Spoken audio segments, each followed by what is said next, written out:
BPL ration card ಕುರಿತು ಒಂದು big ಅಪ್ಡೇಟನ್ನು ತಮ್ಮೊಂದಿಗೆ ಶೇರ್ ಮಾಡ್ತಾ ಇದ್ದೀನಿ ವೀಕ್ಷಕರೇ.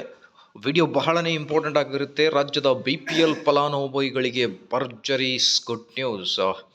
ಬನ್ನಿ, ಆಗಿದ್ದಲ್ಲಿ ಏನೆಲ್ಲ ಬದಲಾಗಿದೆ ರೇಷನ್ ಕಾರ್ಡ್ ರೂಲ್ಸ್ಗಳಲ್ಲಿ, ಹಾಗೆ BPL ಕುಟುಂಬಗಳಿಗೆ ಹೊಸ ಬಂಪರ್ ಗಿಫ್ಟ್ ಏನಿದೆ ಅನ್ನಭಾಗ್ಯದಲ್ಲಿ, ಡೀಟೇಲ್ ಆಗಿ ನೋಡ್ತಾ ಬರೋಣ. ವಿಡಿಯೋನ ಸ್ಟಾರ್ಟ್ ಮಾಡೋಣ. ಅದಕ್ಕಿಂತ ಮುಂಚೆ ನೀವು ಕೊಡುವ ಒಂದೇ ಒಂದು ಲೈಕ್ ನಮಗೆ ಸಪೋರ್ಟ್ ಆಗಿರುತ್ತೆ ವೀಕ್ಷಕರೇ. ದಯವಿಟ್ಟು ವಿಡಿಯೋನ ಲೈಕ್ ಮಾಡಿ, ಅದರ ಜೊತೆಗೆ ನಮ್ಮ ಯೂಟ್ಯೂಬ್ ಚಾನಲನ್ನು ಕೂಡ ಸಬ್ಸ್ಕ್ರೈಬ್ ಮಾಡಿಕೊಳ್ಳಿ. ಸರ್ಕಾರದಿಂದ ಬರುವ ಎಲ್ಲ ಮಾಹಿತಿಗಳ ಬಗ್ಗೆ ಲೇಟೆಸ್ಟ್ ಅಪ್ಡೇಟ್ಸ್ಗಳನ್ನು ತಮ್ಮೊಂದಿಗೆ ಶೇರ್ ಮಾಡಲಾಗುವುದು. ಸ್ಕ್ರೀನ್ ಮೇಲೆ ಗಮನಿಸ್ತಿರ್ಬೋದು. ಮೊದಲು ದಿನಾಂಕ ನೋಡಿ, 25 ಜುಲೈ 2026. ರೀಸೆಂಟ್ ಲಾಸ್ಟ್ ವೀಕ್ ಬಂದಿರುವ ಮಾಹಿತಿ, ಲಾಸ್ಟ್ ಮಂತ್. ರಾಜ್ಯದ BPL ಪಡಿತರ ಚೀಟಿದಾರರಿಗೆ ಬಿಗ್ ನ್ಯೂಸ್ ಅಂತ ಹೇಳ್ತಾ ಇದ್ದಾರೆ. ಬಿಗ್ ಗುಡ್ ನ್ಯೂಸ್ ಅಂತ ಏನಿದೆ ಅಂತ ನೋಡ್ತಾ ಬಂದರೆ, ರಾಜ್ಯ ಸರ್ಕಾರ ಪಡಿತರ ಚೀಟಿ ಕುರಿತು ಮಹತ್ವದ ನಿರ್ಧಾರ ತೆಗೆದುಕೊಳ್ಳುತ್ತಿದೆ. ಈಗ ಪ್ರಸ್ತುತ ಇರುವ BPL ಕಾರ್ಡ್ದವರು ಹಾಗೂ ಹೊಸದಾಗಿ ಈ ಕಾರ್ಡ್ ಪಡೆಯುವವರಿಗೆ ಭರ್ಜರಿ ಶುಭ ಸುದ್ದಿ ಇದೆ. ಈ ಕುರಿತು ಆಹಾರ ಸಚಿವ KH ಮುನಿಯಪ್ಪ ಅವರು ಮಹತ್ವದ ಮಾಹಿತಿಯನ್ನು ಹಂಚಿಕೊಂಡಿದ್ದಾರೆ.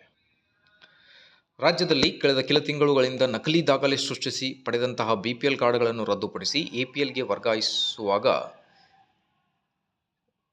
ಕೆಲಸವನ್ನು ಸರ್ಕಾರ ಮಾಡಿತ್ತು. ಈ ವೇಳೆ ಅರ್ಹರ ಬಳಿಯಿರುವ BPL ಪಡಿತರ ಚೀಟಿಯನ್ನು ರದ್ದುಪಡಿಸಲಾಗಿದೆ ಎನ್ನುವ ಆರೋಪಗಳು ಕೇಳಿಬಂದಿವೆ. ಹಾಗಾಗಿ ಬಳಿಕ ಎಚ್ಚೆತ್ತ ಸರ್ಕಾರ ಮಹತ್ವದ ನಿರ್ಧಾರವನ್ನು ತೆಗೆದುಕೊಂಡಿದೆ. BPL ಕಾರ್ಡುದಾರರಿಗೆ ಬಿಗ್ ಗುಡ್ ನ್ಯೂಸ್ ಏನಂತ ಇದೆ ಅಂತ ನೋಡ್ತಾ ಬಂದರೆ, ಯಾರೆಲ್ಲ ಅರ್ಹರ ಬಳಿಯ BPL ಕಾರ್ಡ್ ರದ್ದಾಗಿದೆಯೋ ಅಂತಹವರಿಗೆ ಮತ್ತೆ ಅರ್ಜಿ ಸಲ್ಲಿಸಿ ವಾಪಸ್ ಪಡೆಯಲು ಅವಕಾಶ ಕಲ್ಪಿಸಲಾಗಿದೆ. ಇದರ ಬೆನ್ನಲ್ಲೇ ಇದೀಗ ಈ ಪಡಿತರ ಚೀಟಿದಾರರಿಗೆ ಮತ್ತೊಂದು ನೆಮ್ಮದಿಯ ಸುದ್ದಿಯನ್ನು ರಾಜ್ಯ ಸರ್ಕಾರ ನೀಡಿದೆ.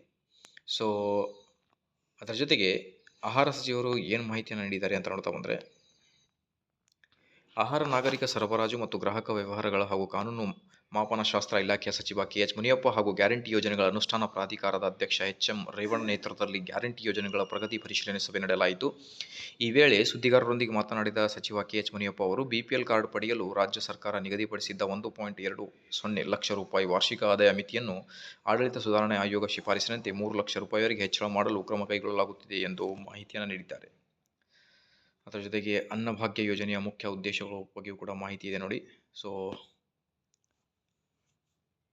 ಆಹಾರ ಇಲಾಖೆ ಸಮರ್ಪಕವಾಗಿ ಕಾರ್ಯನಿರ್ವಹಿಸುತ್ತಿದೆ. ಅನ್ನಭಾಗ್ಯ ಯೋಜನೆಯ ಮೂಲಕ ರಾಜ್ಯ ಸರ್ಕಾರ ಸುಮಾರು 4.42 ಕೋಟಿ ಫಲಾನುಭವಿಗಳಿಗೆ 10 kg ಪಡಿತರ ವಿತರಣೆ ಮಾಡುತ್ತಿದೆ ಅಂತ ಮಾಹಿತಿ ಇದೆ.